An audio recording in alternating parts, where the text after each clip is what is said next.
What's up, everybody? It's your boy Wes Grant. You're watching Sub Urban Nerd. This is the channel where I give my nerd views on today's nerd news. And I'd like to first off thank everybody that's tuning into this show. You know, because it's a lot of work to make these videos. And feel free to comment down below on any of the topics I bring forth to you. And so, y'all know what it is. It's the first day back from the weekend. I know. You're probably gonna be seeing this Wednesday. I made this video Tuesday.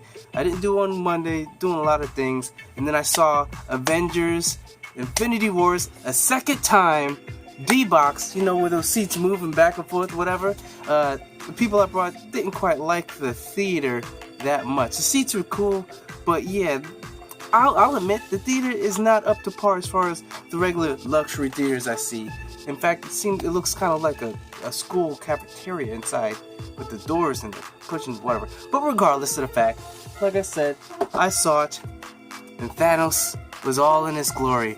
The first thing we're going to be talking about is, we're going to be talking about the weekend box office. We're going to be talking about the Ant-Man and Wasp trailer. We're going to be talking about Paul Feig still thinking that there's going to be a Ghostbusters 2 and some sequels that you guys might be interested in, and a little bit of Glass.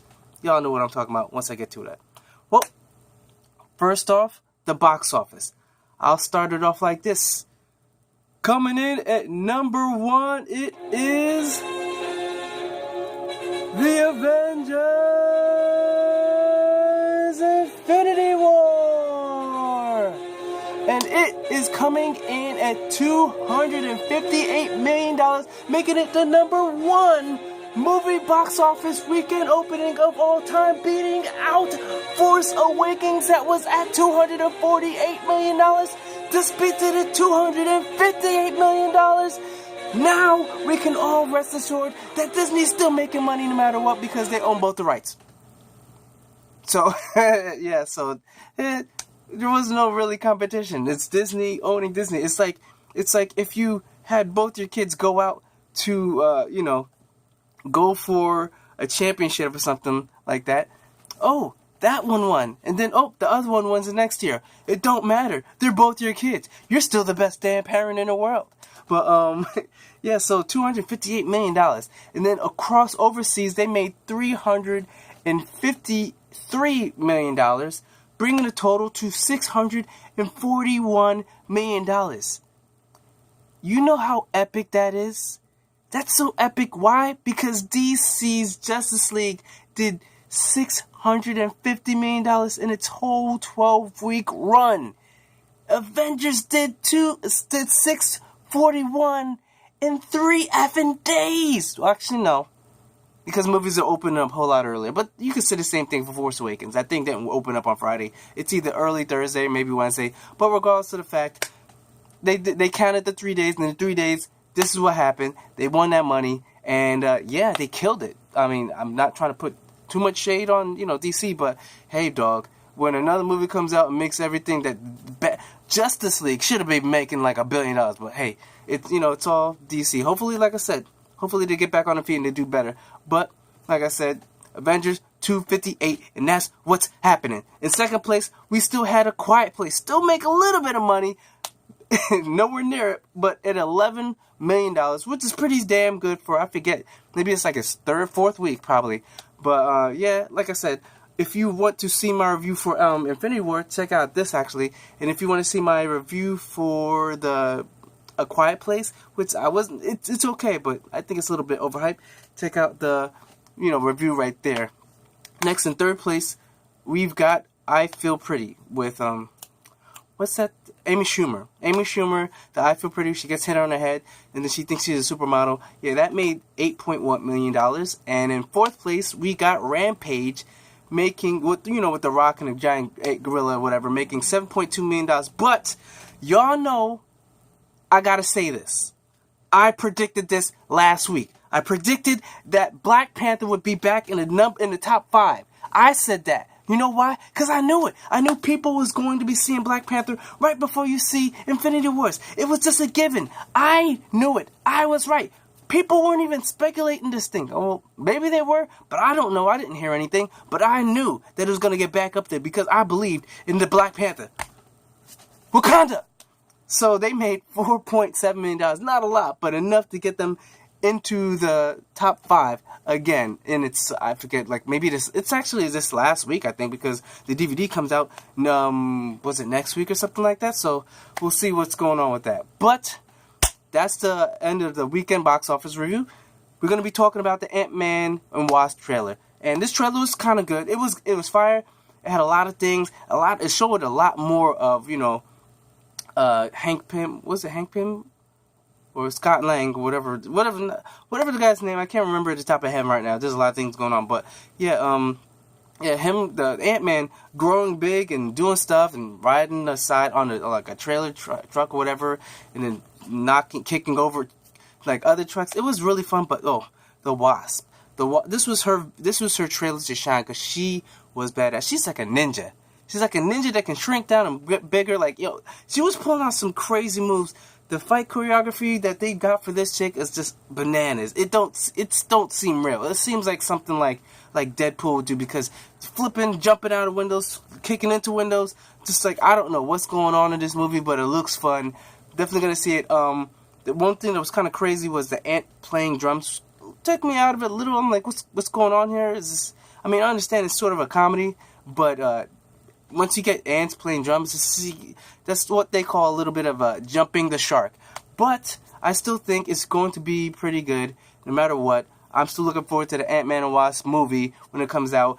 And if you guys didn't know, this is going to be taking place actually before Avengers Infinity War. So in case you guys are thinking that this is going to be taking place after it, no, it's taking place before Avengers Infinity War. So it might explain what I'm thinking Scott Lang. Why am I thinking Scott Lang?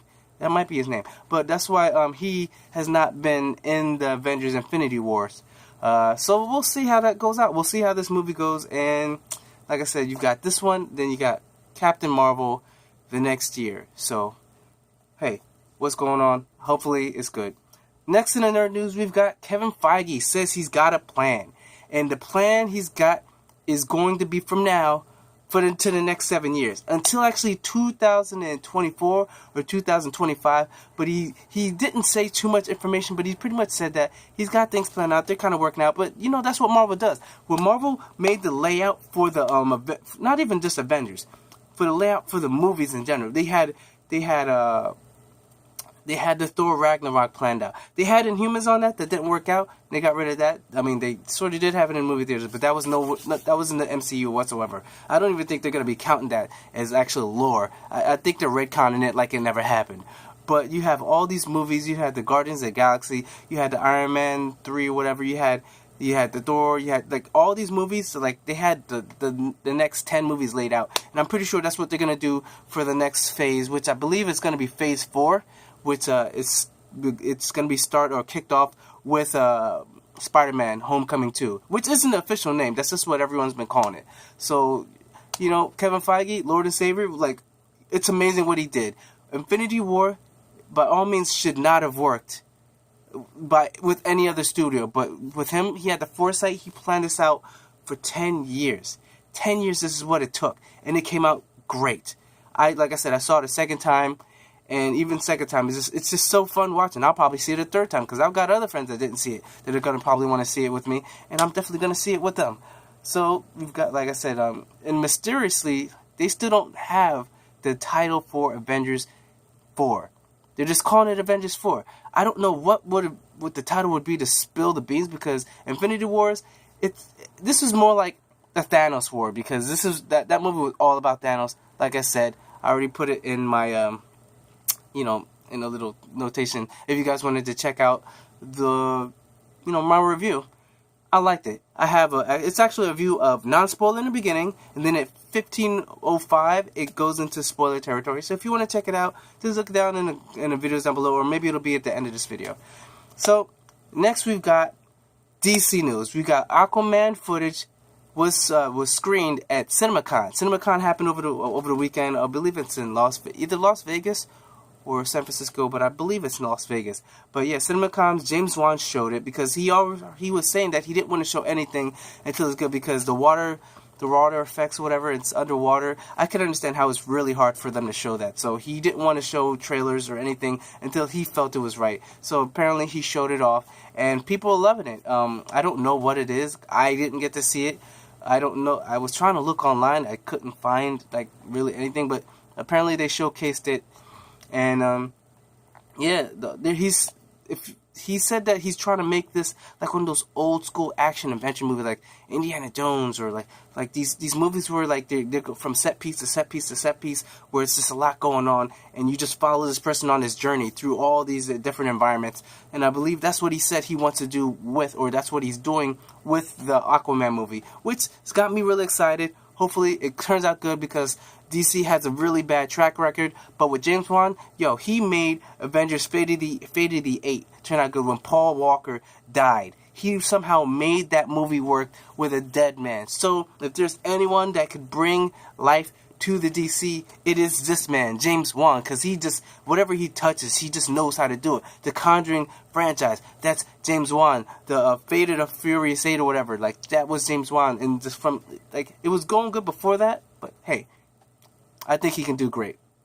We've got, also there was talks that in the trailer, in the footage, there's Black Manta, there's Ocean Master. If you guys don't know, look it up, check it out. They're pretty cool. Black Manta is just weird, it has this fish bowl head or whatever, but shoots beams of laser to just kill everybody. So next we've got Patty Jenkins, some DC news. Patty Jenkins, she's basically confirms that Wonder Woman is going to be taking place in the 1980s, which is kind of crazy, because like all these movies, like I believe Captain Marvel is going to be taking place in the 1990s. But hey, 1980s for Wonder Woman? I can't remember which wars was back then. It definitely wasn't Vietnam. It was forget the war that was going on, because you definitely know she's going to be dealing with another war or something like that. I don't know what other storyline they're going to be bringing that in, but hey, Wonder Woman, definitely looking forward to it. You're going to be seeing a little bit more posters in the back, because I've got this great looking 3D one that I bought from Wiz Yakuza. If you don't know what his art is, y'all better check it out. Next, if you want to check it out, check out this video right here. That has me when I went to the East Coast Comic-Con. All these pictures. It's pretty much closer to the end, probably like halfway through the video. That's when you'll see the Wonder Woman 3D actually.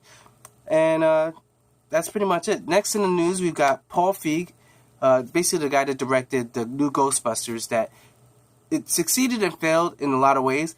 I personally, it wasn't that bad to me. It wasn't like the horrible thing everyone made it out to be, but they did a horrible job marketing it, and especially with 30 years later. Like, dog, if you're not going to be in the same universe, don't say 30 years later, because people are going to think it's in the same universe.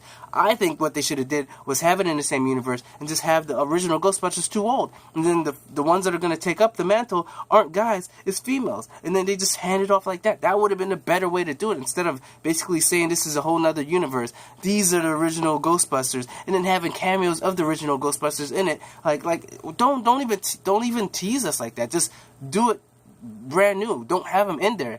If you're going to do it and do it like that. If you're going to have them in there, have them handing the torch off. I think that would have showed a better, stronger female role. But hey, they failed, and he really thinks that there's going to be a second one. This movie, let's just say this. The movie made $230 million, but it was on a budget of $144. And when you're doing movies like this, you got to make double. And 230, if you put double of 144, that is not 230. So I'm sorry they lost money. And they actually had a decent percentage. It was at 73% on Rotten Tomatoes, which is a good score. But like I said, I really don't. I think they should just kind of leave it. If they do a new one, I'll probably just definitely still see it. And one other thing I didn't like is the fact that they made it seem like every guy in there was stupid, just to make the females seem a little bit better. Like, dog, no, just make everyone equal and just have them smarter. Don't make the guys extra dumb. All guys, like, you know what I'm saying? Even the FBI were dumb. But hey, like I said, I'm not going to a full review of that thing, but I thought it was okay. I just didn't like the way they went about it in the movie with some things. You know, there's a way to show girl power without making everyone else seem obsolete or, imbecilic or whatever the thing is. Next, we've got the third Annabelle movie. It's from New Line Cinema. they're going to be making this James, which actually is another like James Wan kind of thing. But New Line Cinema is going to be making a new Annabelle movie, the third one in the thing, which it makes this is a sequel to a prequel of a regular movie, like of the Conjuring movie. Like, it's crazy to even think about it. But like I said, they're planning on making this. The first movie, the Annabelle Creations, that thing made $306 million on a $50 million budget. So hell yeah, you know they're gonna make this movie. But like I said, when it comes out, I'll watch it. I liked it, but there was definitely some stupid things that happened in that movie. Next, we've got the last thing on the nerd news. We've got Glass. There's footage that they screened at the CinemaCon once again, and it's another Shyamalan, or like Shamhammer, what some people call him. It is they're calling it like a very grounded superhero movie, which that's what Unbreakable was, and Split was sort of like that until he started climbing on the walls. I don't know really how that worked, but it's sci-fi-ish, whatever. He's kind of blended, and hopefully it does turn out good, because Mr. Glass, Samuel L. Jackson, he was a great part of that movie, and I'm definitely looking forward to seeing what's going to be happening. I'll probably put a link down below to something that was, because I was trying to look for images and I couldn't really see, and it kept looking like older images from other movies like Unbreakable and Split and stuff like that. So like I said, I'm gonna put a description down below that maybe you guys might be able to find a little bit better than me, but because it's really late. And that's pretty much it. So remember to share, like, tag, tell your friends, and just comment down below, because I love talking to people that are watching these videos, and I like to go back and forth with any type of news that I talk about. So remember to subscribe, check out the last nerd news, and check out the playlist of the daily nerd news, and also check out the review of Infinity War. So remember, I'm Wes Grant. You've been watching Suburban Nerd. You've just been nerdified. Catch you guys on the next review.